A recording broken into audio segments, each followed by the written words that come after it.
Un gusto estar acá otra vez en actividades bueno, esta vez es de la academia, pero es fundamentalmente de 4 centros: el Centro de Estudios para el Desarrollo, el Centro de Estudios de la Realidad Económica Social, el Centro de Investigaciones Económicas y Faros, que es el Centro de la Academia de Economía.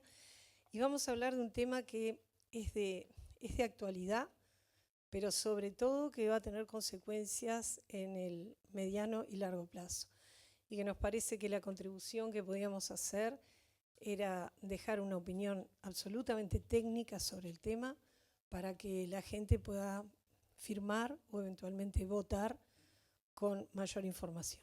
Así que los dejo, no precisan presentación, ya los conocen todos: Hernán Bonilla del CED, Ignacio Muncho del CERES, Gonzalo Zunino de CIMBE y Bárbara Mainzer por la Academia de Economía. Muchas gracias. Arranco yo nomás. Es esta. Pregunta.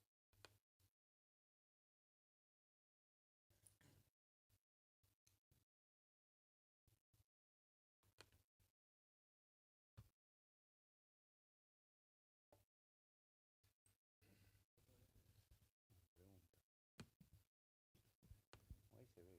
Ya puede pasar. Perfecto. Buen día para cada uno. Muchas gracias por acompañarnos a pesar de las alertas, el tráfico y todas las cosas que están pasando, que ya nos estamos acostumbrando a que sucedan. Muchas gracias a María Dolores y a la Academia por la iniciativa. Creo que es un tema bien relevante y creo que ameritaba que nos reuniéramos a analizarlo. Creo que es de los temas realmente relevantes que vamos a tener en consideración este año, y creo que es un tema que merece explicación, ¿no? A primera vista, uno puede decir, si a uno le proponen ganar más y trabajar menos, suena tentador. Y sin embargo, requiere un poquito más de explicación. La propuesta, sus implicaciones y las consecuencias que pueden tener. Y a eso nos vamos a dedicar. También para mí es un gran gusto compartir el panel con Bárbara, con Gonzalo y con Nacho. Esperamos que poder hacer un aporte a entender mejor qué es lo que está en juego, como dice el título, con esta propuesta de reforma previsional. Brevemente, simplemente porque soy el primero que habla, ¿qué es lo que se está proponiendo con esta reforma? Probablemente ustedes lo sepan, pero todavía hay bastante desinformación también sobre qué es lo que se está proponiendo. Básicamente hay tres cosas, hay algunas cosas más, pero básicamente lo relevante es que se propone topear la edad de jubilación. Volveríamos a los 60 años de edad de retiro, con 30 años de trabajo, con o sea, desandaríamos el cronograma que tenemos hoy de aumento gradual de la edad de retiro hasta los 65 años para volver a la situación que teníamos anteriormente. Se suben las pasividades, las jubilaciones mínimas pasarían al nivel del salario mínimo nacional, que si uno tiene en cuenta los impuestos que pagan cada uno, en realidad la jubilación terminaría siendo más alta que el salario mínimo nacional real que se cobra. Y creo que también es un punto importante que en realidad esta propuesta de reforma no es contra la reforma aprobada el año pasado, sino en realidad contra la reforma del 96. Lo que implicaría es la eliminación de las AFAPs, la vuelta a un sistema puro de reparto y, de hecho, como vamos a ver más adelante, también hasta la prohibición de cualquier forma de ahorro individual, voluntario y hasta sin fin de lucro, ¿no? Es una prohibición dura a cualquier tipo de iniciativa de ahorro, que es una de las cosas que al revés deberíamos estimular, que las personas ahorren voluntariamente para su retiro. Es una de las cosas que cualquier sistema económico sano trata de estimular, pero bueno, iría para el lado contrario. Las tendencias, ustedes lo saben bien esto, de edad y de nacimientos, hacen que estemos en un proceso de envejecimiento de la población cada vez más rápido y pronunciado. Si uno mira cómo evolucionan los nacimientos en Uruguay, han caído en picada. La tasa de fecundidad que tenemos hoy en Uruguay no es europea, es japonesa. Tenemos 1,3% la tasa, es realmente una tasa muy baja. Estos fenómenos en general no se revierten, puede haber alguna política para tratar de amortiguarlo o de frenarlo, pero es difícil que se revierta y por lo tanto tenemos que acostumbrarnos a que vamos a tener esa tasa de fecundidad tan baja, lo que representa un problema. Lo sabemos por los datos recientes del censo, si no hubiera sido por los migrantes, la población en nuestro país hubiera caído. Entonces, ahí hay un tema y por otro lado, por suerte, cada vez vivimos más y cada vez vivimos mejor. La gente llega a edades más avanzadas y en buenas condiciones y eso obviamente alarga los años de retiro de las personas. Esto es un buen problema, pero es parte del problema que tenemos con los asuntos previsionales. Cuando uno analiza la expectativa de vida y la edad de jubilación en muchos países comparables a Uruguay, lo que nos encontramos es que la edad de retiro está en el entorno de los 65 años en prácticamente todos los países. Y de hecho, todas las reformas que se van haciendo son en el sentido de aumentar esa edad de retiro. No hay ninguna reforma que sea para reducir la edad de retiro, lo cual no tiene sentido en base a las tendencias que comentábamos recién. Es muy claro que Uruguay con la reforma del año pasado se está poniendo a tiro a lo que son los países comparables y a lo que es nuestra realidad. Por suerte, el país con la población más envejecida de América Latina. Y digo por suerte porque es producto de esto de que la gente vive más y vive mejor. Ojalá Uruguay pueda en el futuro en parte revertir esto, por ejemplo, captando migración. Yo creo que eso es un fenómeno positivo, pero en términos de lo que tenemos y las perspectivas, tenemos que acostumbrarnos a que este es el paisaje. La reforma también eliminaría las AFAPs, y esto claramente es un problema por muchos puntos, ¿no? Primero, para los más de 1,5 millones de trabajadores que tenemos fondos en las AFAPs y que hemos ido acumulando ese fondo a lo largo de los años y que sabemos que está ahí para nuestro retiro y que sabemos que si nos llega a pasar algo, además es heredable para nuestros hijos, lo cual, obviamente, si esto se pasara al sistema de reparto puro y la plata pasaría al BPS, desaparece. Es mucho dinero el que están manejando las AFAP, más de 21.500 millones de dólares, es el 27% del producto y como vamos a ver después es una parte muy importante de nuestro sistema financiero, del sistema de movilización de recursos hacia obras de infraestructura, tiene un montón de externalidades la existencia de las AFAP que son relevantes. Probablemente el punto más importante, por lo menos de una visión economicista del asunto, es que la reforma como está planteada vuelve insostenible nuestro sistema de seguridad social. Y además, como lo pondríamos en la Constitución, sería muy difícil cambiarlo después, ¿verdad?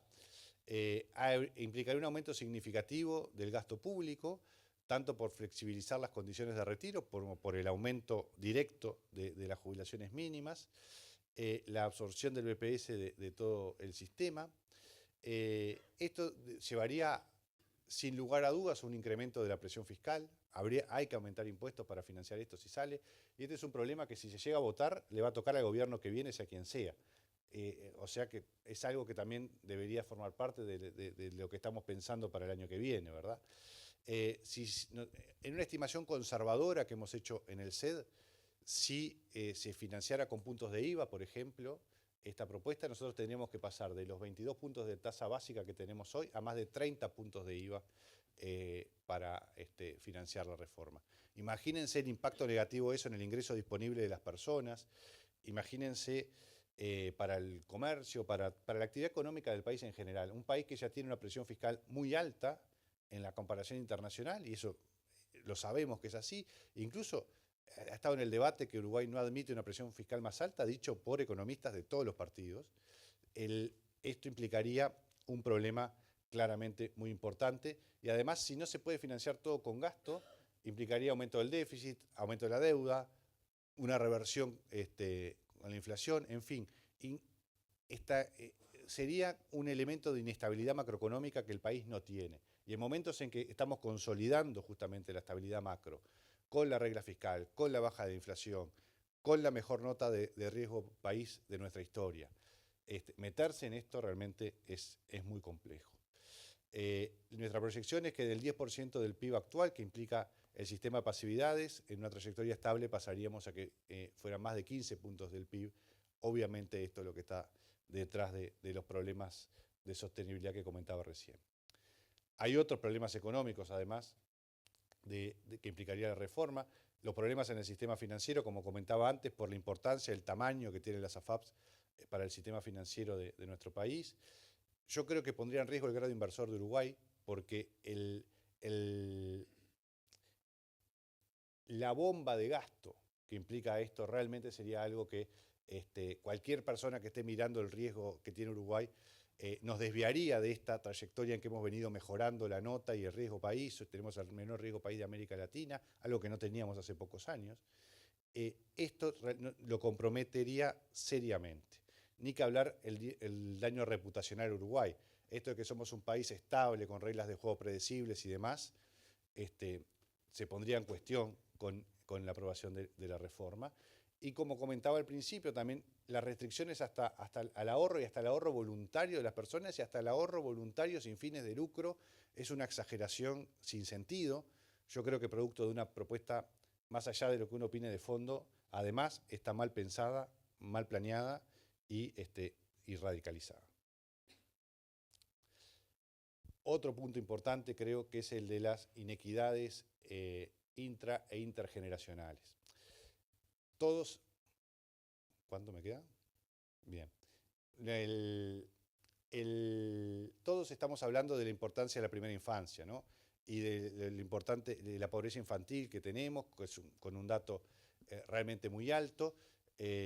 La diferencia entre la pobreza infantil y las personas de más de 65 años, como ustedes ven en el gráfico, es muy grande. La prioridad fiscal no tiene que estar en las personas de más de 65 años, tiene que estar en la infancia.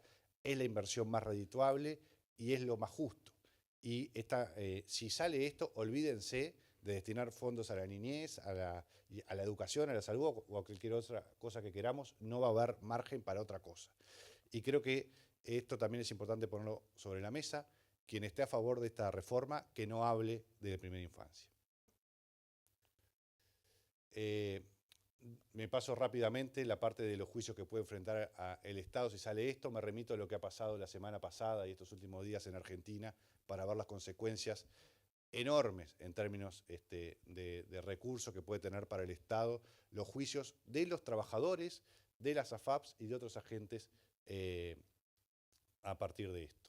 Para cerrar, para cumplir con el tiempo, yo creo que esta reforma tiene temas constitucionales en los que no profundicé porque no es lo mío, pero claramente colgarle cosas a la Constitución como chirimbolos de árbol de Navidad no es una buena idea. La Constitución debería ser algo más estable, un marco de referencia, que no estemos cambiando a cada rato porque a alguien se le ocurre que un tema es importante o porque no se pudo aprobar una ley y entonces vamos por la reforma de la Constitución. No parece una buena idea.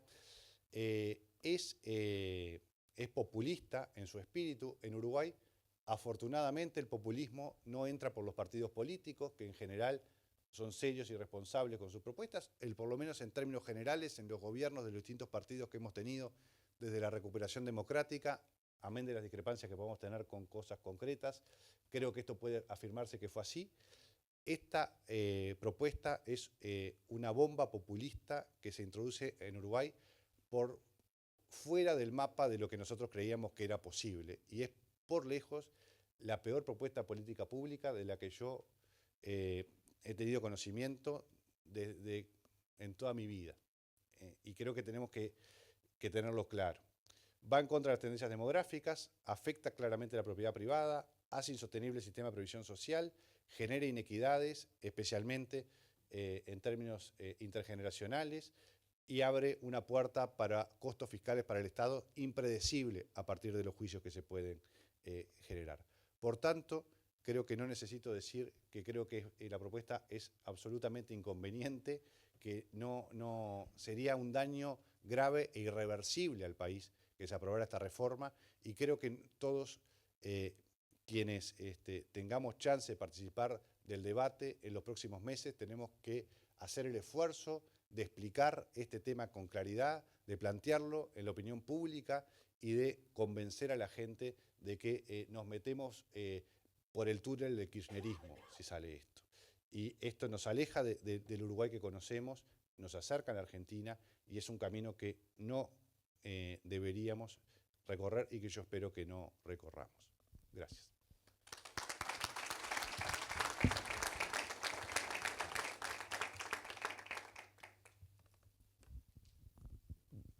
Bueno, buenos días para todos. Es un placer poder compartir un panel con Bárbara, con Gonzalo, con Hernán, tan distinguidos colegas y amigos. Nuestra presentación obviamente está muy alineada con todo lo que acaba de decir Hernán. De hecho, como van a probablemente notar al final del panel, hay un acuerdo bastante grande en las conclusiones y en los problemas. Incluso también ahora, ante el público que aquí estamos, me siento como, por ejemplo, no sé, Hernán Navascués hablando del decanato de los socios de Nacional. O sea, es un tema muy complejo porque estamos muchas veces hablando a personas que están también convencidas de que esto es complicado, pero tenemos que hacer un esfuerzo grande para trascender esas fronteras, algo que no es sencillo. Voy a repasar algunos comentarios parecidos a los que hizo Hernán. Ahí pongo simplemente la papeleta que está circulando para las firmas. Ahí está establecido los detalles de la reforma. No se ve muy bien ahí, pero hay un dato que para mí es relevante cuando habla que todos los servicios asociados a la seguridad social quedan en manos del Estado. El monopolio de los servicios asociados a la seguridad social queda en manos del Estado y que tiene consecuencias que trascienden a los aspectos jubilatorios y pensiones en el caso que se puede interpretar en conjunto con otros artículos de la Constitución. O sea, a los 3 puntos que están claramente establecidos y en los que ronda la discusión, para los cuales se va a llegar probablemente a las 270.000 firmas, o tal vez ya se llegó y se comunicará en los próximos días, y que se va a estar votando el próximo 27 de octubre en las elecciones nacionales, de subir el pago mínimo de pasividades. Acá ya fue explicado con claridad por Hernán, bajar la edad jubilatoria y exigir 30 años de servicios. Ese dato es muy relevante, que hay que enfatizarlo, porque no es solo bajar la edad jubilatoria, sino exigir los 30 años, que tiene consecuencias redistributivas relevantes. Simplemente un comentario para dar más información, porque acá el objetivo de esto es dar información para que se pueda usar por parte de todos los que pretendemos que esta reforma no salga, por lo dañina que es, como explicaba recién Hernán. Los 60 años de retiro de jubilación se establecieron en Uruguay en 1904. O sea, estamos yendo 100 años atrás, cuando las personas en aquellos años tenían una esperanza de vida de 51 años y hoy es 78, 79. O sea, si será ilógico, más cuando se lo compara, como mostraba Hernán, con el resto de los países del mundo, que todos están subiendo la edad de retiro. Y después se le agrega una tercera pata que no tendría por qué estar en el paquete, no necesariamente es hermana de las dos anteriores, es la eliminación del ahorro individual previsional, con consecuencias que vamos a analizar en detalle. Solo un dato que me parece muy relevante, una encuesta reciente de Factum, que dice que el 82% de las personas en Uruguay, representativo, está a favor de que las pasividades mínimas se equiparen al salario mínimo nacional, el 65% a favor de bajar la edad jubilatoria y el 35% solamente a favor de eliminar las AFAP.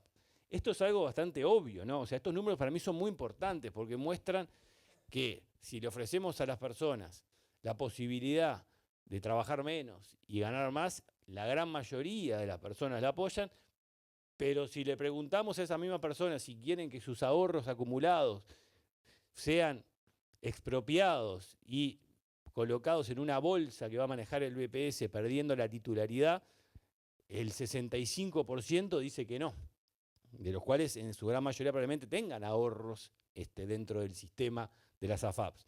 Pero el paquete va todo junto, o sea, el paquete tiene dos patas tremendamente populares y una impopular, pero una que ha sido una batalla histórica desde su creación en el año 95-96 del sistema de las AFAPs, hay un segmento relevante de la población del Uruguay que está filosóficamente en contra, más que, y obviamente se establecen argumentos cuando uno entra en la discusión de fondo de por qué tantos problemas con las AFAPs.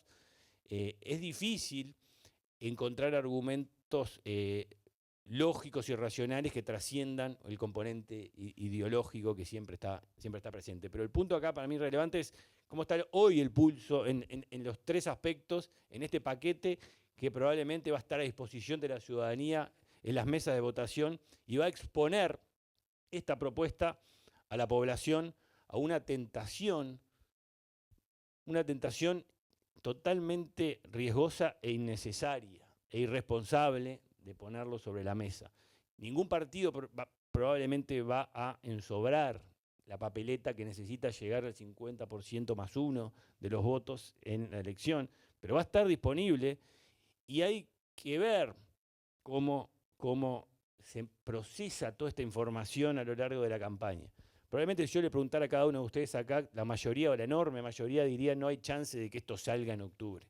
Bueno, creo que es conveniente que cambiemos el chip y pensemos que es tan grave el impacto que puede tener que tenemos que ser bastante más precavidos que decir que tenemos un sistema político que al no apoyar esto explícitamente va a hacer que esto no salga.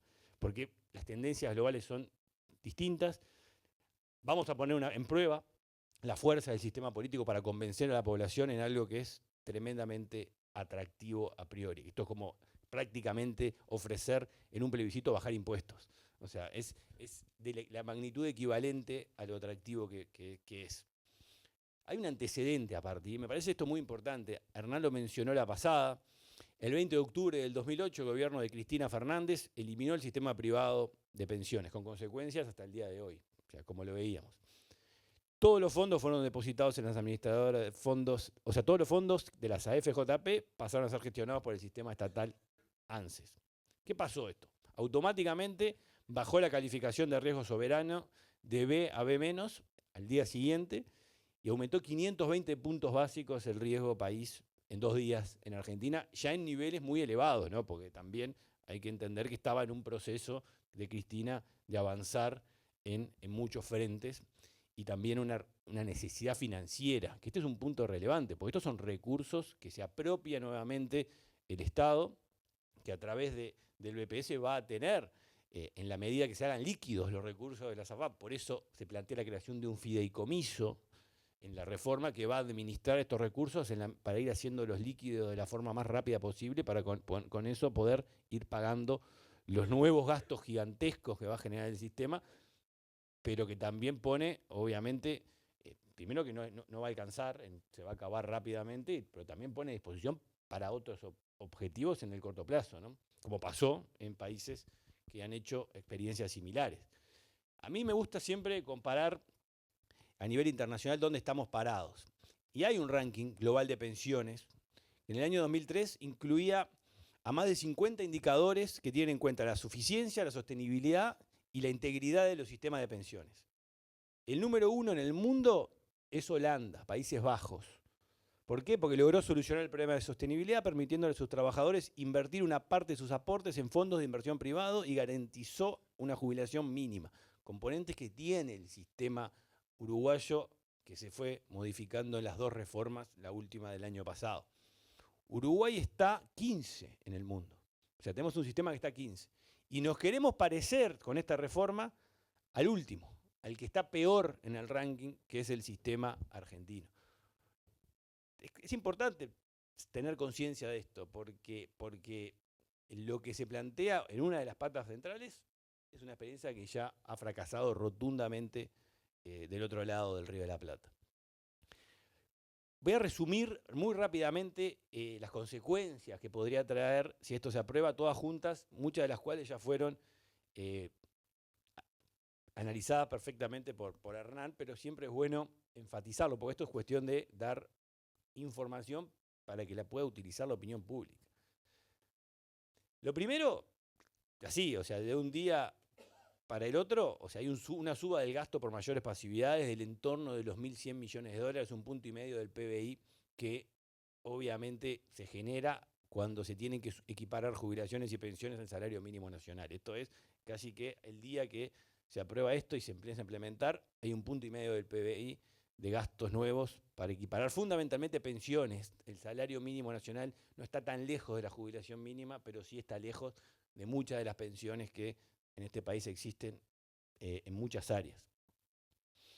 Después está el aumento asociado por la baja de retiro. Acá son estimaciones que han circulado con fuentes muy certeras, que son valores similares a las que se manejan, del entorno de los 3.000 millones, 4 puntos del PBI, que obviamente incluye las consecuencias de tener que deshacer lo que se logró en el 2023, de unificar hacia el futuro, en tendencia, a la uruguaya, lentamente, pero lograrlo al fin de unificar las cajas, y esto se da marcha atrás y lo que implica desde el punto de vista fiscal esa marcha atrás, que es mucho. Estos 2 puntos, 1 y 2, naturalmente, diría yo, inevitablemente va a inducir a... Perdón, este punto extra de gastos es lo que decía Hernán de potenciales juicios del Estado por los fondos que se manejan y por los lucros cesantes por las comisiones previstas hasta el retiro de los afiliados, que es parte de lo que está dentro del plan de negocios de las instituciones que se dedican profesionalmente a esto y que muchas de ellas son, obviamente, de capitales internacionales que confían en el Uruguay. Estos 3 componentes inducen, lamentablemente, digo lamentablemente porque sería muy dañino para los intereses actuales del Uruguay y la trayectoria necesaria de crecimiento que hay que impulsar, una suba de impuestos que va a haber que hacerse cargo. Y cuando uno escucha los discursos de los mismos que están impulsando este plebiscito, los impuestos que aparecen naturalmente son aumentos en las franjas mayores del IRPF, el impuesto al patrimonio, eliminar exoneraciones al IRAE, una serie de reivindicaciones históricas de los mismos grupos que están impulsando el plebiscito, que habrá que ver cómo esto se frena en algún sentido en la medida que se apruebe esta reforma. Va a haber que hacer un esfuerzo grande para frenarlo, pero que no alcanza la plata, que el Estado se termina casi que por fundir si se implementa esta reforma. Se podrá financiar con IVA, se podrá financiar con los impuestos que pretenden aumentar los que impulsan la reforma, pero algo va a haber que hacer. También pone en riesgo el grado inversor. A Uruguay le costó muchísimo, esto me parece importante recalcarlo, le costó muchísimo obtener el grado de inversor en el año 97, que justamente después de aprobar la reforma del 96. O sea, ahí fue la primera vez que Uruguay tuvo grado de inversor, lo perdió en la crisis del 2002, le costó una década lograrlo en el 2013, una década recuperar el grado de inversor, se mantuvo en el mínimo en alguna de las calificadoras hasta que se anunció y aprobó la nueva reforma. O sea, otra década más para sacarnos de los mínimos del grado de inversor, y hoy estamos en algunas 2, 3 escalones, estamos mejorando, y el detonante de esa mejora fue justamente la reforma del año pasado, que permitió darle sostenibilidad fiscal al Uruguay y que cualquier analista que trabaja en una calificadora de riesgo se sienta cómodo de darle una mejora al Uruguay. De hecho, todos los informes de todas las calificadoras, antes de que se aprobara la reforma, decían no podemos mejorar la nota hasta que no se apruebe una reforma de la seguridad social como se aprobó el año pasado en el Uruguay. Hay efectos obviamente no deseados para los que me imagino que impulsan esta reforma, que son efectos regresivos en la distribución del ingreso, que uno de ellos viene asociado con los 30 años mínimo de servicio. Hay datos contundentes de estudios que se han hecho de las personas que logran los 30 años de servicio y son las que tienen mayores ingresos y mayores educación. Y los que tienen menores ingresos y menor educación están lejísimos de lograr los 30 años de servicio. Por lo tanto, ahí se genera un problema fuerte que deteriora la situación actual, el sistema que hoy tenemos en materia de distribución del ingreso. Deja rígidas en la Constitución las inequidades que tenía el sistema que mejoramos en el 2023. O sea, no solo damos marcha atrás a las inequidades que tenía el sistema y los cuales se quería mejorar por las distintas cajas, sino que se las deja rígidas en la Constitución. O sea, es otro efecto muy negativo desde el punto de vista de la equidad. Genera, como también decía Hernán, incentivos para reducir el ahorro privado que tanto necesita el Uruguay. O sea, el Uruguay es un país que necesita circular ahorro para que haya más inversión, y esto induce a muchos a invertir fuera del país y no dentro del Uruguay. Naturalmente, todas las consecuencias de desarmar un sistema que funciona hace tanto tiempo y de golpe genera un daño muy fuerte a la seguridad jurídica, que de hecho agrego acá algo que es absolutamente marginal, pero posible, que se abren interpretaciones muy complejas de exclusividad del Estado en otras áreas que trascienden a las jubilaciones y las pensiones. Hay un artículo que habla de la exclusividad total del Estado en todo el sistema de seguridad social, y hay algunas interpretaciones que, atándolo con definiciones de la Constitución de lo que es el sistema de seguridad social, podrían incluir a la educación también, y a la salud. Entonces, fundamentalmente la salud. O sea, imagínense si esto se escala, como hablan ahora mucho de la escalada. Bueno, hay escaladas muy negativas que dejan puertas abiertas que hay que tratar de que no se abran. Y un punto que para mí es muy central en esto, o sea, Uruguay está avanzando en una agenda de desarrollo, que está avanzando en una dirección que, de nuestro punto de vista, adecuado, que tiene 40 años ya de acumulación. Va más lento de lo que decíamos, porque cuando uno ve los indicadores duros de calidad de vida cuesta mucho mover. En algunos no logramos avanzar, pero vamos en la dirección que muestran las experiencias que funcionan en el mundo. Bueno, si Uruguay avanza y logra el PIT-CNT aprobar esta propuesta, no solo es un freno de mano de golpe, sino que es un volantazo para afuera del camino que distrae, interrumpe toda la energía que tiene el Uruguay en avanzar, toda la inversión que ha hecho en el mundo con una marca país muy respetada, que ha trascendido a todos los gobiernos desde la vuelta a la democracia y que nos pone una mancha muy compleja para poder lidiar y condiciona al próximo gobierno, por lo menos los primeros 2-3 años, en su mayoría, a lidiar con esta reforma y la implementación de las complejidades de todo punto de vista que existen. Dado todo esto, no hay más que ser conscientes del riesgo. Acá la mayoría está convencido de esto, pero hay que hacer un trabajo de convencimiento mayor. Porque en caso de avanzar, repito, por más que pensemos o piensen que es muy baja la probabilidad de aprobación, es tan grande el daño que esa baja probabilidad por un daño tan grande se transforma en algo muy relevante para el Uruguay. Muchas gracias.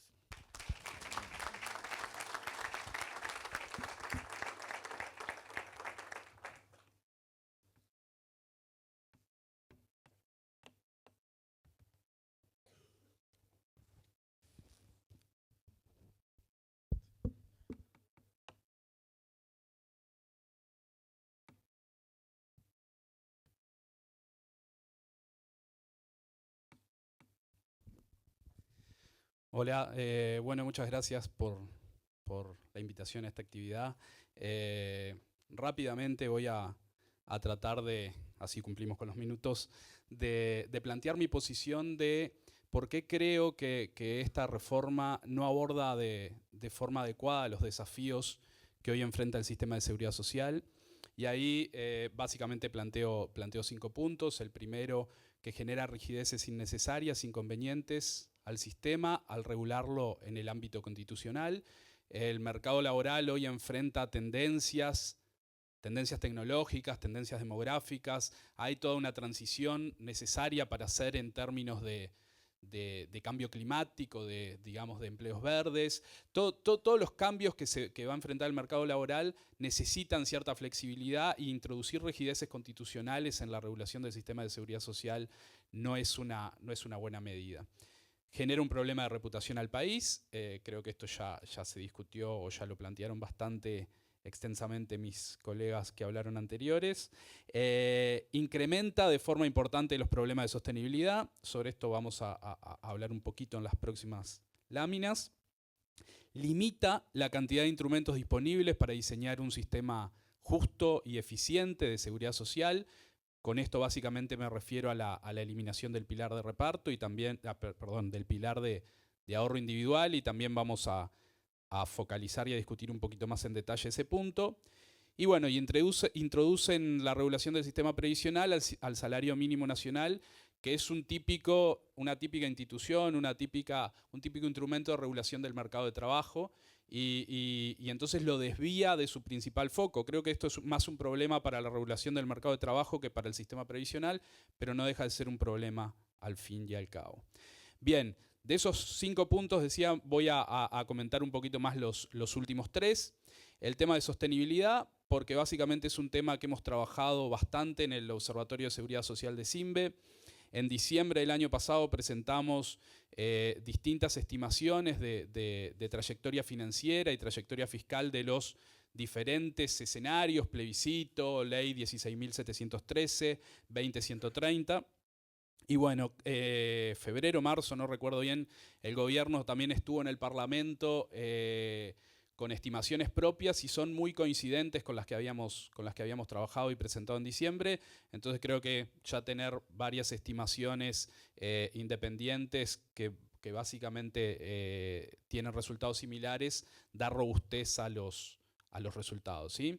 Bien, el diagnóstico era claro, sin cambios en la ley 16.713, la trayectoria fiscal o la trayectoria en el gasto en pensiones era creciente y sobre todo creciendo muy por encima de la trayectoria de las fuentes de financiamiento. Eso genera una brecha y uno se para y dice, bueno, hacia el futuro hay que cerrar esa brecha, o bien incrementando ingresos o bien reduciendo gastos.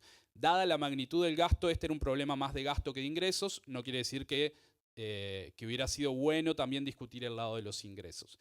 En particular, sobre esa base que ya era muy preocupante, si logra triunfar el plebiscito, el gasto se incrementa por sobre esa ley 16.713 de forma significativa. Por decirlo, tirar algunos numeritos rápido, está disponible todo el informe que habíamos presentado en diciembre.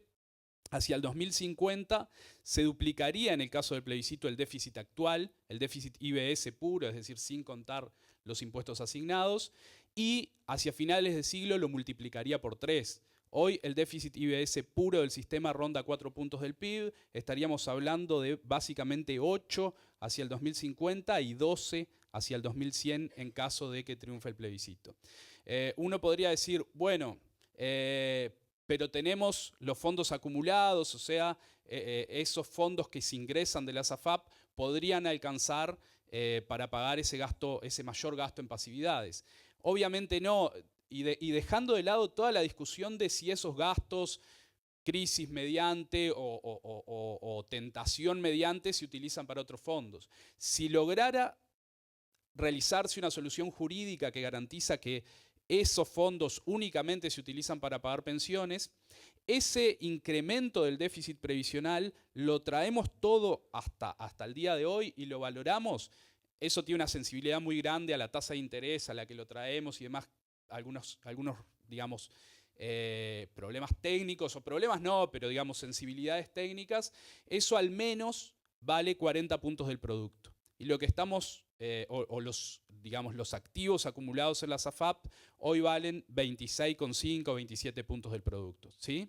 Y bueno, y dependiendo del escenario de tasa de interés que consideremos, ese incremento del déficit puede irse hasta casi 95 puntos del producto, casi un PBI entero, ¿sí? Entonces, aunque paguemos y utilicemos correctamente esos fondos acumulados, no alcanzaría para hacer frente a el pasivo previsional que te estás trayendo, ¿sí? Porque cuando uno se trae los activos, ok, también te traes el pasivo previsional, que es lo que a veces menos se habla. Bien, ¿por qué la reforma incrementa el gasto? Porque decimos, ¿y por qué ese mayor gasto en pasividades no lo podríamos pagar con los activos previsionales? Bueno, en primer punto, pero creo que menos interesante en este caso, es porque aumentan las jubilaciones y pensiones mínimas. Nacho estuvo hablando de esto hace unos minutos, ¿no? Esa equiparación al salario mínimo nacional.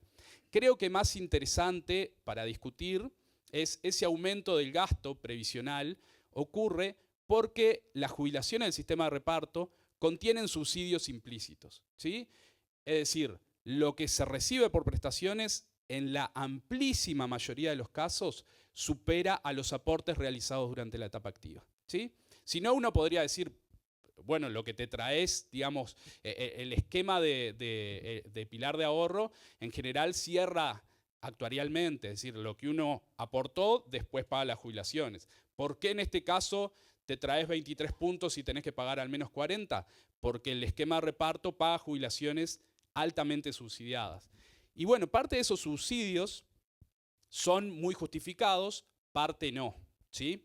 Esos subsidios obviamente se incrementan si se paga la jubilación por más tiempo y se incrementan mientras mayor peso tiene en el cálculo jubilatorio el pilar de reparto. En este caso, en caso de aprobarse, el pilar de reparto pesaría el 100% y por lo tanto esos subsidios serían mayores.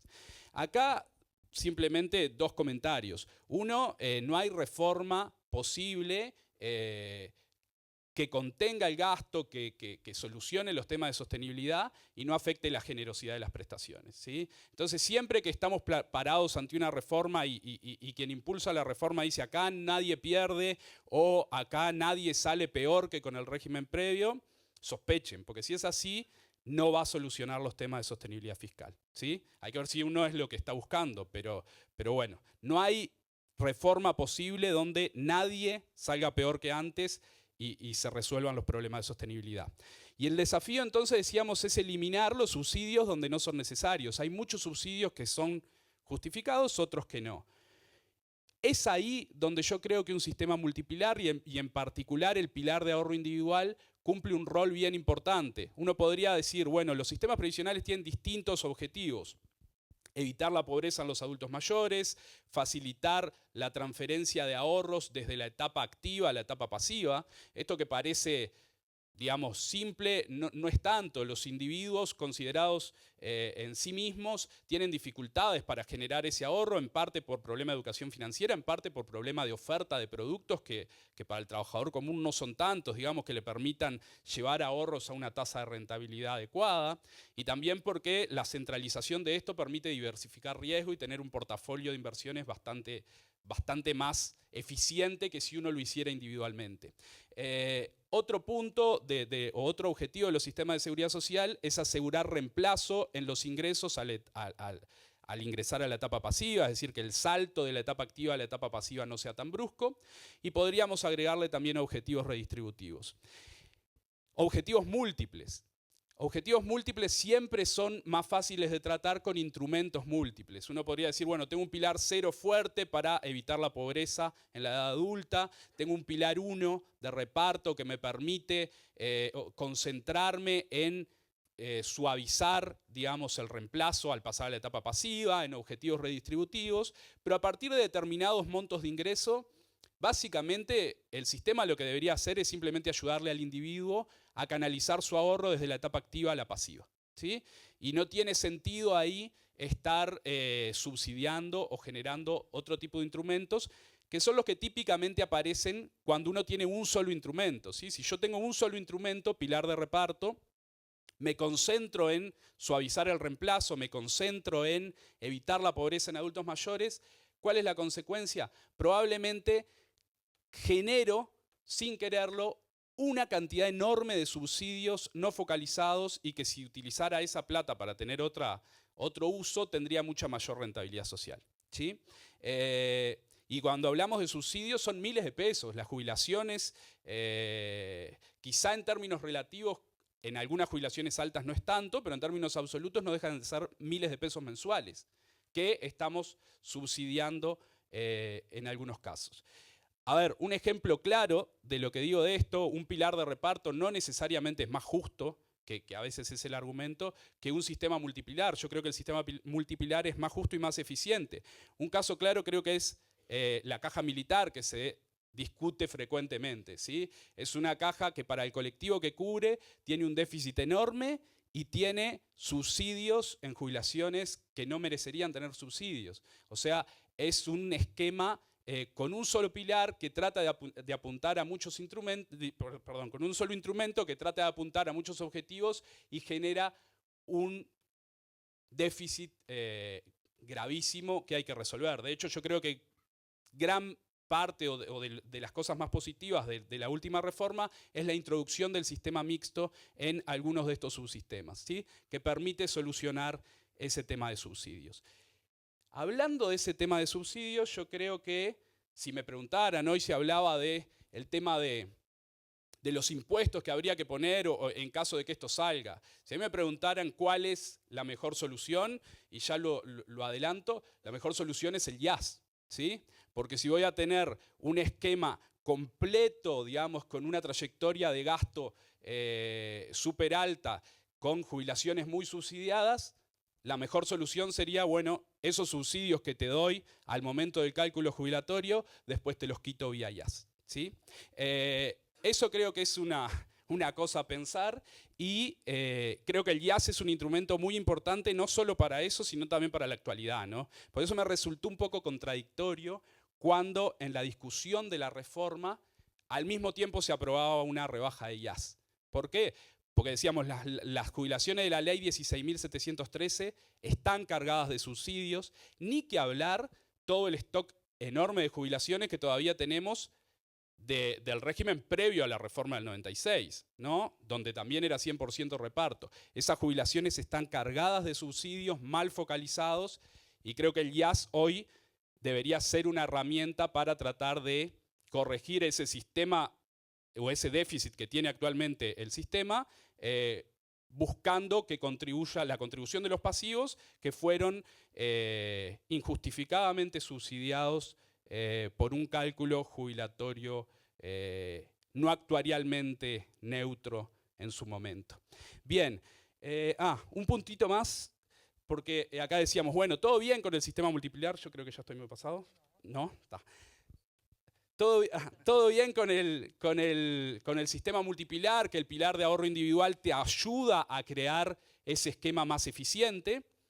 Pero bueno, uno de los argumentos que hay es, bueno, pero ese sistema es caro. Y entonces, esta es una discusión que pasa a veces con muchas políticas públicas. Decíamos, si esto funcionara bien, es la solución.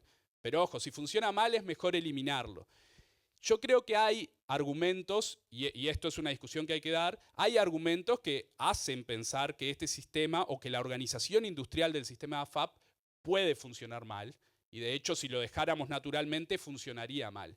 ¿Cuáles son esos argumentos? Es un mercado concentrado, 4 empresas en la etapa de capitalización, una única empresa trabajando en la etapa de descapitalización, o sea, monopolio que te podría cobrar la comisión, no la que quiere, pero digamos, tenés una sola opción para comprar esa renta vitalicia en la etapa de descapitalización. 4 empresas, decíamos, en la etapa de capitalización, que además tienen una asociación que las nuclea, o sea, la potencialidad y la posibilidad de coludir es altísima, ¿sí? Y fallas, además de fallas de concentración, hay fallas de información. Cuando uno mira la historia de cómo ha funcionado el régimen, ha visto que hay brechas de comisiones altísimas entre las instituciones, o ha habido brechas grandes de comisiones entre las diferentes AFAP, y eso no mueve el mercado. ¿Por qué? Porque los individuos no saben qué es lo que se les cobra por el servicio y tienen poca capacidad de reacción ante esa brecha de comisiones. ¿Por qué? Porque en parte no conocen el precio. Bien, fallas de concentración, fallas de información.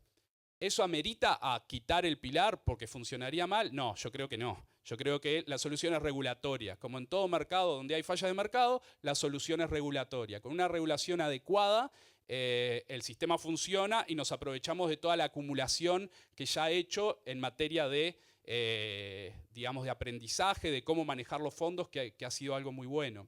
Creo que la regulación no fue buena hasta el 2018. Eso también puede haber propiciado el hecho de que mucha gente le vaya agarrando desconfianza al funcionamiento del sistema. Creo que desde el 2018 en adelante la regulación puede ser mejorable, pero el lucro, digamos que es una discusión que ha estado muy sobre la mesa en este punto, creo que no es un problema, es un problema de tercer o cuarto orden en los desafíos del sistema de seguridad social actual, ¿sí? Con la regulación actual, a pesar de las fallas de concentración, a pesar de las fallas de información, el sistema cobra un precio que creo que es razonable, aunque se podría seguir estudiando, digamos. De hecho, yo tengo la certeza de que la CES, la Comisión de Expertos, había estado estudiando, digamos, alternativas o posibilidades de regulación para el funcionamiento del sistema. pero les digo, con la regulación actual creo que el lucro es un problema de segundo o tercer orden, quizá más. No es un problema relevante y nunca justificaría la eliminación del pilar con todo lo bueno que te da ese pilar, ¿sí? Bien, y las jubilaciones mínimas, de esto ya se habló, creo que también es una preocupación justificada, digamos, cuando uno se para enfrente al que discute esto, bueno, tratar de subir las mínimas es una preocupación justificada. El tema es a cuánto y con qué instrumentos, ¿sí? Y ahí decíamos, bueno, o lo planteo como pregunta, ¿es razonable que el mínimo que garanticemos sea el mismo mínimo que le garantizamos a un trabajador full time con el salario mínimo nacional? Bueno, creo que es discutible, sobre todo por lo que se hablaba hoy, la pobreza. Es cierto, los pasivos tienen algunos gastos más que los activos, pero esos activos que cobran el salario mínimo seguramente estén en núcleos familiares con hijos y tenemos ahí quizá la causa de mucha de la pobreza infantil que hoy tenemos. Después, ¿es el salario mínimo nacional, digamos, nos convencemos, bueno, tenemos que llevarlo a equipararlo al mínimo que le garantizamos a un trabajador full time? ¿Eso lo garantiza el salario mínimo nacional? No, el salario mínimo nacional, esto ya lo comentaron, es una variable nominal y la jubilación mínima termina siendo líquida. Esto hace que si los equiparamos, el piso que le estamos asegurando al pasivo sea al menos 15% más que el piso que le estamos asegurando al trabajador full time activo, ¿sí? Y bueno, y como decía al principio, el salario mínimo es un instrumento del mercado laboral. Siempre que hay movimientos en el salario mínimo y se quiere estudiar su impacto, nos focalizamos en el comportamiento de oferta, demanda de mercado de trabajo. Si a ese instrumento, un instrumento múltiples objetivos, lo utilizamos para el sistema previsional, se va a distorsionar eso y perdemos una buena herramienta de regulación en el mercado de trabajo, que es un mercado también que merece tener una regulación adecuada. Bueno, muchas gracias.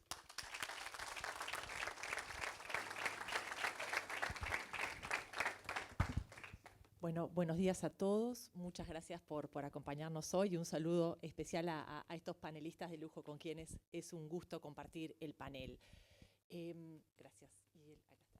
El mecanismo de plebiscito es parte de la institucionalidad democrática de nuestro país. Es un derecho que tenemos de tomar decisiones, de influir sobre ciertas cosas y también sobre decisiones que toma el Parlamento. Y nosotros como economistas tenemos la obligación de alertar si entendemos que hay algún peligro. Y en particular, el sistema político que tiene en sus manos el futuro de nuestro país tiene también esa obligación. Y de hecho, lo decían, no hay prácticamente ningún político que esté apoyando esto. Y esto es un proyecto tremendamente populista. Y el hecho de que nadie lo apoye es sinónimo de lo malo que es y también de la institucionalidad que tenemos. Y es un tema que preocupa enormemente, preocupa muchísimo también al empresariado, y testimonio de esas preocupaciones que tenemos aquí, entre otros, al presidente y al vicepresidente de la Confederación de Cámaras, al presidente de la Cámara de Comercio, al presidente de la Asociación de Bancos, entre otros. Así que tema de gran preocupación. Y Nacho decía, este es un evento de muy baja probabilidad. Hay mucho que no va a salir, nadie va a ensobrar, nadie lo apoya. Pero es un evento de tan alto impacto que tenemos la obligación de atenderlo, porque si esto sale adelante es un problema muy, muy, muy grande. Y parte del problema que tenemos es que es algo muy complejo. Esto requiere una mirada intertemporal. Son temas extremadamente complejos de entender. Ahora voy a ir a una diapositiva para ir un poquito más a eso, ¿no? Y parte del tema también es que es un tema nuevo. Nuestros abuelos se jubilaban con la jubilación del BPS y eso hoy es diferente, ¿sí?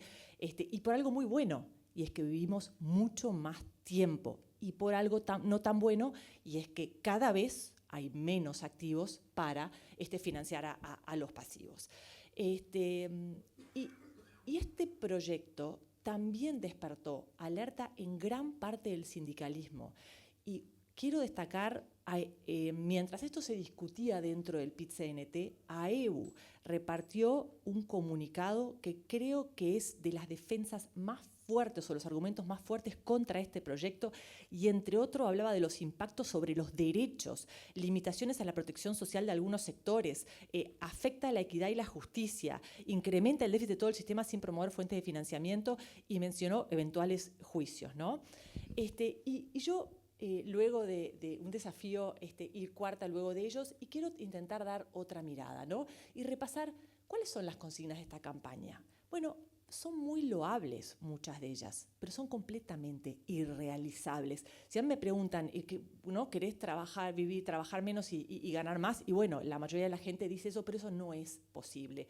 Y rápidamente quiero analizar otra mirada de estas consignas para luego avanzar sobre el punto central que quería compartir. Promueve la solidaridad intergeneracional. El acuerdo implícito en los sistemas de reparto es que los actuales activos financian a los anteriores pasivos. ¿Pero es solidario un sistema que carga una mochila cada vez más pesada en las generaciones futuras?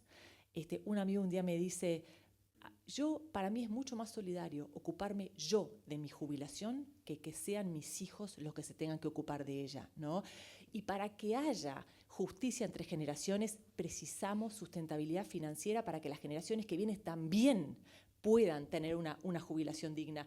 Y no se puede lograr sustentabilidad social sin sustentabilidad financiera. Así que yo creo que el sistema que proponen no es para nada solidario. Luego, equiparar las pensiones y jubilaciones al salario mínimo no solo brinda un piso digno de ingresos, sino que también promueve la solidaridad, el plebiscito a favor de las personas vulnerables. Bueno, ya lo dijeron, ¿no? Podemos tener personas que perciben una pensión, una jubilación, y ambos son salario mínimo, ¿no? Al salario mínimo, y encima en el líquido es mayor que el salario mínimo de alguien que está en actividad. Y eso sin considerar otras fuentes de ingreso de la familia. Imaginen a alguien que tenga rentas muy, muy importantes y encima tiene este subsidio por las... O sea que en ese sentido no necesariamente hay equidad. No asegura el mismo tratamiento ante idéntica contingencia social. Personas muy diferentes reciben el mismo tratamiento y eso no está bien. Es algo que se intentó corregir con la reforma del año pasado, ¿no? Bueno, decíamos lo de las pensiones líquidas. Y luego, la población más vulnerable, donde se concentra la mayor pobreza, es la niñez. En la niñez se concentran la pobreza de la niñez es 10 veces mayor que en la población adulta, y la población adulta es donde hay la menor pobreza en nuestro país. Y el último punto que quería comentar de firmar para no trabajar 5 años más de nuestras vidas. Lo que creo que fue Nacho que decía, sobre finales de 1800 instauramos el sistema de seguridad social en Uruguay, y en 1904 la edad mínima se estableció en 60 años. Hoy la expectativa de vida es 30 años más. Pero cuando nosotros miramos otro tipo de poblaciones como caja bancaria, la expectativa de vida a los 60 es más de 30 años más. O sea, esta diferencia es particularmente mayor en poblaciones con mayores ingresos. Van a cobrar jubilación por mucho más tiempo, ¿sí? Pero además, a los 60 años de trabajo, no todo el mundo llega a 30 años de aporte. Los que sí llegan a 30 años de aporte son los empleados públicos, empleados bancarios, poblaciones con mayor nivel de ingreso. Entonces, esto de que la gente se puede jubilar a los 60 años, los más vulnerables no van a poder. Y en ese sentido, la inequidad es aún mayor bajando a los 60 años, porque los que vamos a llegar somos las personas como nosotros, ¿sí? Y no las personas. Entonces, hay veces que las reformas perjudican justamente a quienes más quieren beneficiar, y en muchos casos es el caso acá. Y yo acá quiero compartir proyecciones no me voy a detener porque ya lo hicieron, me tengo que parar porque no veo, proyecciones que hizo el gobierno frente al Parlamento, y acá vemos el déficit 2100. Esto no es ciencia ficción. Mi hijo de 18 años va a vivir mucho más de 80 años más, probablemente o sea, vamos a vidas mucho más largas. Entonces 80 años no es como antes, que era ciencia ficción, ¿sí? El déficit que se estimaba del sistema era 2%, y ahora con la reforma va a pasar a ser 8,1%, incluyendo fuentes de financiamiento que Gonzalo habló, sin ellas. Miren lo que es la tendencia del aumento de gasto. Es terrible, y esto en la población que tiene mayores ingresos. Y después, esta película nosotros ya la vimos en Uruguay, ahora voy a eso. Pero a las cifras anteriores, estas que yo mostraba, esto es solo el BPS, y sumamos caja militar, caja bancaria, caja notarial y la de profesionales universitarios. Si sumamos todo eso, bueno, el gráfico no me entra aquí. ¿Y quién va a financiar el déficit de estas cajas? La población. Justamente estas son las poblaciones más beneficiadas, ¿no? Y después, y otra cosa, el año pasado, Caja Bancaria, fruto del diálogo social y acuerdo entre trabajadores, empresarios, gobierno y jubilados, entre todos llegaron a un acuerdo. Toda la población afectada llegó a un acuerdo y ahora otra población va a modificar ese acuerdo y la verdad que no, eso no está bien. Esto es fruto del diálogo social y esto otro barre con ello, ¿no? Y después, ¿cuál es la tasa de aporte a la que tenemos que ir para financiar todo esto? Esta. Y esto va a terminar siendo un desincentivo terrible al trabajo. Justamente esta reforma atenta contra la sustentabilidad misma del sistema por doble motivo. Y esta película ya la vimos en Caja Bancaria. Caja Bancaria tiene la tasa de aportes más alto de todo el planeta. Los bancos privados tienen un aporte de 54% y los empleados 17,5%. La Caja Bancaria tiene aportes de más de 70%. ¿Saben lo que pasó con la cantidad de empleo en la Caja Bancaria? No para de caer. Por el desarrollo tecnológico, pero un incentivo tan grande a meter tecnología porque es tan cara la fuerza de trabajo que es irreversible. Entonces, ¿y por qué es esto? Porque se dieron beneficios completamente insostenibles intertemporalmente. Porque dar beneficios está bueno. Entonces, tenemos un sistema, ya esta película en Uruguay ya la vimos, no tenemos que mirar ni a ningún otro lado y realmente termina muy, pero muy mal. Y después me quedo parada un poco más. Y quiero poner esto en perspectiva. Uruguay tiene la mayor red de contención social de toda América Latina y es el 8º del mundo. ¿Estamos bien? No, pero en términos relativos, muy bien. Y este es un activo muy preciado que tenemos que conservar. Y parte de la razón por la que nos fue tan bien en el COVID es por la contención social enorme que nosotros tenemos en nuestro país, ¿sí? Y después, Uruguay es un bastión de estabilidad política, social e institucional en una región convulsionada y este es un activo enorme. Y es un activo que se construyó durante el tiempo y que tanto vale. Uruguay viene en inversiones no porque tenemos un gran mercado interno, porque tenemos leyes de juego estables y las respetamos. Y después, bueno, y acá quiero ir a la opinión de un referente de la izquierda. No voy a leer esto, ¿no? Todo, pero Astori, Uruguay no puede seguir aumentando el costo de seguridad social a cargo del Estado. Esto es ir totalmente en contra de todo lo que tenemos que hacer, ¿no? Y acá yo quiero cerrar con uno toma decisiones con información y tiene que hacerse las preguntas adecuadas para tomar decisiones. Y yo quiero, acá la consigna es mete una, vota para trabajar menos y ganar más y pensiones dignas, ¿no? Pero yo quiero decirles las preguntas que yo me hago para ver si salimos adelante o no, ¿no? Votar esta reforma significa estar dispuesto a reasignar recursos de la población más vulnerable con mayor nivel de pobreza hacia la que tiene menos pobreza. Yo quiero reasignar recursos así. Yo quiero hipotecar la sostenibilidad fiscal y sostenibilidad fiscal lo que significa es que se cuida la plata de la gente y que va a haber plata para otras cosas, para niñez, para carreteras, para escuelas, para cosas que posibiliten el crecimiento económico y la generación de empleo. Eso es, estamos hablando de gente, no de números fríos, ¿no? Perder el grado inversor. Ignacio decía, cuando nosotros miramos la mejora en la calificación de riesgo, está totalmente ligada a la reforma que se hizo de la seguridad social. Yo creo que es prácticamente un dato de la realidad que perdemos el grado inversor, ¿no? ¿Y por qué es importante? Porque si nosotros nos financiamos a tasas bajas, pagamos menos interés y queda plata para otras políticas sociales, para niños, para otras cosas. Por eso es muy importante. Es muy importante tener el menor riesgo país que hay, ¿no? Y otra cosa más, la tasa a la que se endeuda el gobierno uruguayo es la referencia para las tasas de interés de toda la economía. Significa que empresas y personas se pueden endeudar. Entonces es muy importante esto, ¿no? ¿Vamos a poner en riesgo la estabilidad y el respeto de las reglas de juego que tanto nos caracteriza, que se construyó durante el tiempo y que es un tesoro tan preciado y que tenemos que cuidar? Ir a un sistema que genere malos incentivos. ¿Cuál es mi incentivo? Y aportar poco, porque igual voy a jubilarme con una pensión un salario mínimo. Genera incentivos cerrados por todos lados que no me voy a detener en eso. Y desincentiva fuertemente la contratación de personal, lo que atenta contra la sustentabilidad misma del sistema.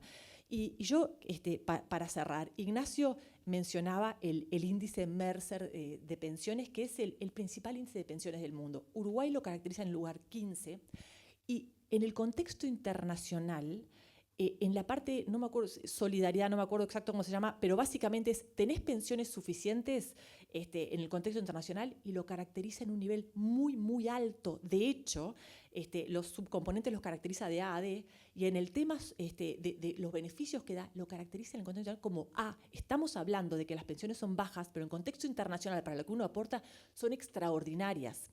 En el tema del diseño del sistema también está bien. ¿Y saben en lo que tenemos una nota espantosa? En sustentabilidad, y fue justo antes de la reforma del año pasado. Yo imagino que vamos a pasar del 15 a más. Ahora, donde vayamos en este sentido, y ya sabemos para dónde vamos a ir, ¿no? Pero nosotros acá estamos hablando de pensiones malas y en el contexto internacional son bastante mejor de lo que nosotros vemos, ¿no? Entonces, yo creo que estas son las verdaderas preguntas que nos tenemos que hacer, y hablar de este tema, yo creo que nos va a dar la oportunidad de laudar ciertas cosas y que creo que podemos salir fortalecidos de esta discusión. Y para cerrar, no hay que tenerle miedo a los cambios.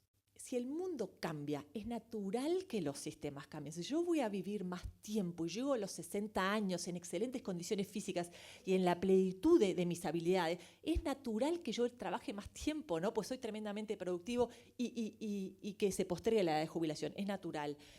Y entonces, no hay que tenerle miedo a los cambios, pero hay que tomar decisiones informadas cuando uno hace los cambios.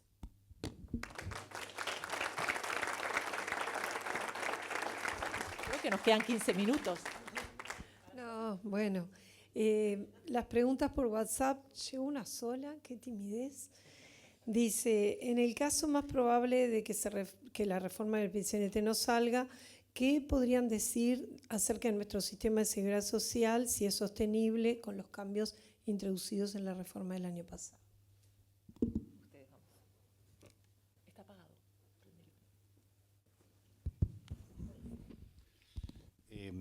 Yo creo que sí, lo que comentaban de cómo, creo que era Nacho que lo comentó, de que cómo impactó positivamente también en la suba de la calificación de Uruguay en calificadoras de riesgo, la aprobación de la reforma. Obviamente no es la reforma que a mí me hubiera gustado idealmente. El presidente dijo, ¿no?, que se le echó agua a la leche y se fueron haciendo concesiones que fueron recortando la vida útil que va a tener la reforma. De todas formas, claramente es una reforma que le da sustentabilidad al sistema por un tiempo prudente. Ninguna reforma de este tipo es de una vez y para siempre. Siempre va a haber que ir ajustando. Se podría haber introducido algún ajuste automático más, eso fue parte de la discusión, probablemente hubiera sido mejor hacerlo, pero en todo caso yo creo que sí, que el sistema aprobado el año pasado le dio una vida útil interesante al sistema. Sí, uno puede ver las proyecciones que se hicieron en su momento, se presentaron al Parlamento y muestra cómo no se reduce, pero se mantiene estable, se estabiliza el gasto en seguridad social. Acá un punto que me parece relevante de la reforma, que como decía Hernán, no es la reforma perfecta, pero fue la reforma posible, es que avanza en todos los frentes, no tanto como se necesita. Hay un frente que quedó un poco débil, que justamente es el frente de las AFAPs, que no tienen todas las herramientas que deberían tener para poder competir en mejores condiciones. Ahí quedó algo pendiente que no se pudo avanzar y me parece importante que se siga avanzando en la dinámica de que esto es una reforma. Y no vamos a esperar como la vez pasada tantos años para tener una nueva reforma, porque las reformas son mucho más dinámicas y son vivas y hay que estar mejorándolas, pero hay que mejorarlas, no retroceder y empeorar las dos reformas, ir hacia el 95 como se plantea en la propuesta del PIT-CNT. Y un punto que me parece relevante aclarar, porque también, obviamente, el escenario principal que se maneja es que no se alcancen los votos para que este plebiscito se apruebe en octubre.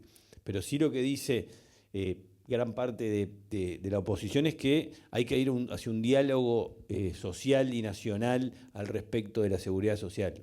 Lo primero que hay que decir es que se dialogó 2 años, ¿no? Hubo 2 años de cientos y cientos de reuniones con todos los interlocutores y los grupos de interés que estaban cercanos y no tan cercanos a la reforma, y se llegó a esta solución que convence, como en todos, a una parte más, pero que hubo diálogo, hubo diálogo. Entonces, la solución de esto no es un diálogo, la solución es mejorar el sistema, no un diálogo per se cuando ya existió. Simplemente quería aclarar eso que está latente por todos lados. Bueno, acá capaz que me alejo un poquito. No, en el tema de la sostenibilidad, nosotros en los cálculos que presentamos en diciembre, yo creo que la sostenibilidad no está resuelta, pensar que está resuelta no es correcto. Está un poco sujeta a algunas cosas, digamos. Las proyecciones que presenta el gobierno tienen implícita una caída de la masa salarial en el PBI, que si uno no supone que la masa salarial va perdiendo peso en el PBI, eso cambia un poco el escenario de proyecciones. Y lo otro es que el escenario que presenta el gobierno, que nosotros también hicimos algún ejercicio de robustez, asume que el suplemento solidario que se crea, que yo creo que es un buen instrumento, hoy cuando, no lo dije, pero cuando hablábamos de qué instrumento utilizar para proteger las pasividades mínimas, creo que el suplemento solidario creado es un buen instrumento porque protege, pero además tiene incentivos, corrige mejor los incentivos de los que hablaba Bárbara, digamos, tratar de aportar un poquito más, no es que solo te lleva a la mínima, sino que tiene un esquema escalonado. Pero bueno, ese suplemento solidario en la ley queda abierta la posibilidad de irlo ajustando en el tiempo por IMS, por índice medio de salarios, o por IPC.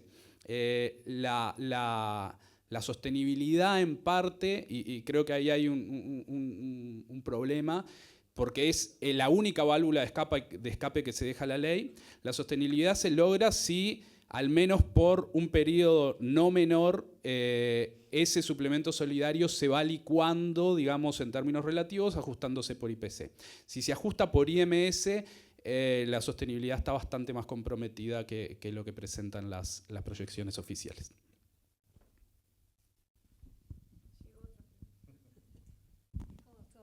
Ahora son las 3 de la tarde y sí. Bueno, a ver, me voy a poner... no puedo evitar un comentario. Sí, de lo perfectible de la reforma, sobre todo en la parte de descapitalización, en la parte de desahorro, digamos, que hoy por hoy los afiliados van y te dicen, caramba, con los intereses de un bono del Tesoro logro más que la renta vitalicia y me quedo con el bono. No tenés argumento para eso. Bueno, en fin. Bueno, felicitaciones por el evento, muy buenas las exposiciones, pero no solo se está predicando entre convencidos, sino que los argumentos son fundamentalmente técnicos, pérdida de grado de inversión, sostenibilidad financiera, etc. ¿Cuáles serían los argumentos más llanos a plantear a quienes no manejan estos términos al trabajador común de por qué no debería votar? Creo que algo... Yo creo que ese es el desafío que tenemos los economistas, hablar en palabras fáciles un tema tan complejo, ¿no? Y yo creo que temas de equidad, yo creo que yo con mi trabajo y mis ahorros voy a financiar mi jubilación. Yo no quiero que mis hijos lo financien, ¿no? Y otro tema es eso de trabajar hasta los 60 años. La gente más vulnerable no tiene 30 años de aporte para jubilarse con 60 años. La gente que se va a jubilar con 60 años es justamente la gente que vos no querés proteger, ¿no? Entonces, creo que los argumentos que tenemos que decir es justamente justicia intergeneracional, por equidad, para poder tener plata, para poder dedicar al futuro de nuestro país, que son los niños donde se concentra la pobreza. Yo creo que esos son argumentos, ¿no? Y acá economía es una ciencia social que atrás de todo hay gente. Yo creo que esos argumentos son fuertes, ¿no? Y cuando yo estudié en el exterior aprendí una cosa, y es que tenés que explicar pocas cosas, ¿no? Y 3 cosas de 3 formas diferentes. Y yo creo que por ahí vamos, ¿no? Es un retroceso importante en la confianza en nuestro país, la posibilidad de financiarnos a tasas razonables. Uruguay se destaca en el contexto internacional y esto realmente va a ser muy, muy complejo. Yo creo que la analogía con las cosas, ¿no? Cuando uno no cumple los compromisos, no paga en tiempo y forma, tiene empleo sin... No sé, cuando las reglas del juego cambian y bueno, todo se complica. Yo creo que el comentario es casi una misión imposible. O sea, esa es la verdad. Estos temas que estamos hablando acá es muy difícil de trascender, y todo lo que dijo Bárbara es razonable, pero creo que es tremendamente difícil que eso trascienda a la mayoría de la población. Creo que la esperanza viene por un lado, desde mi punto de vista. Una de las patas. Hay dos que son imposibles de rebatir. La suba de las jubilaciones y pensiones y la baja de la edad jubilatoria. Por más que sea antinatural, lamentablemente la gente no quiere trabajar más. En mi experiencia, cuando desde Ceres empezamos a hablar de este tema en el 2020, cuando uno de los primeros informes que hicimos en el 2020 fue sobre la reforma. Y fui a varios canales en la tele y me pasó una cosa interesante. Por la calle me pararon 2 o 3 personas, adultos, y me decían, pero nos quieren hacer trabajar más, nosotros nos queremos trabajar más. O sea, la reacción automática fue el no querer trabajar más. Entonces, puntos 1 y 2, creo que es una batalla perdida. La esperanza viene por la expropiación de los ahorros. Eso creo que es lo único que la gente puede entender, que le van a sacar la plata de él y de sus hijos. Es lo único que yo creo que es explicable y que puede hacer que esto no salga. Yo quiero ir a un ejemplo que me es cercano. En caja bancaria los trabajadores no querían trabajar más, se querían jubilar, y menos los que estaban por encima del tope. Y entendieron de que no había otra forma. Entonces, ¿qué es lo que tuvimos? Un sindicato responsable que se dio cuenta que no había otra cosa y le dijo a los trabajadores, esto es lo que tenemos que aceptar. Los jubilados votaron un aumento de impuestos de 4%. Cuéntenme quién quería tener impuestos. No había otra. Entonces, lo que precisamos acá es referentes que le digan a la gente, mira, confía, no, ¿es fácil? No. Nosotros tuvimos un sindicato y aparte no había otra. Totalmente de acuerdo. Pero bueno, es verdad. Pero bueno, yo comparto el ejemplo que tuviste. Las dos últimas tenemos acá. Acá preguntan si más allá de los argumentos ideológicos que pone el PIT, si hay argumentos técnicos para defender la reforma. Todo lo que se habló hasta ahora. No. Defender la reforma, la verdad que lo pensé antes de venir acá y no encontré ninguna. Realmente no encontré ninguna. No sé, capaz que alguno de mis colegas, porque todas las críticas que tiene la reforma van para el otro lado. Las críticas que decía Gonzalo de la sostenibilidad, porque obviamente el análisis que hace el gobierno es un escenario y eso, en la medida que uno empieza a hacer sensibilidad, encuentra riesgos, van para el otro lado de la reforma. La reforma empeora las críticas que tiene el sistema actual en casi todos los frentes. Sí. Ahora, yo creo que hay que tratar de un poco lo que hablábamos hoy, ¿no? Por ejemplo, tratar de entender y decir, bueno, hay que eliminar el pilar de ahorro. Yo creo que hay que tratar de entender las fallas de mercado que comentaba hoy. Que puede haber un argumento ahí, pero hay que decir, no, la solución... Y esto pasa, yo lo he escuchado con muchas políticas que a veces, bueno, no hay que hacer... ahora que está de moda el enfoque más liberal, no, eliminemos el Banco Central porque funcionan mal. Yo creo que hay que entender que hay cosas que te pueden decir, esto funciona mal, entonces es mejor sacarlo. No, esto si funciona mal o venía funcionando mal o funcionó mal durante algún tiempo, lo que hay que hacer es regularlo y funcionar mejor, digamos, pero no eliminarlo porque tiene muchas ventajas. Y bueno, y contra lo otro, lo de trabajar menos, yo creo que ahí es difícil, es simplemente el argumento decir o plantear que bueno, que hay problemas de sostenibilidad. No, ese no es un argumento muy fácil de llevar, pero bueno. La última que había era ¿qué es lo más grave de la reforma? Pero creo que ya está contestado. Bueno, cerramos entonces. Les agradezco muchísimo la presencia, agradezco a los 4 centros que están presentes.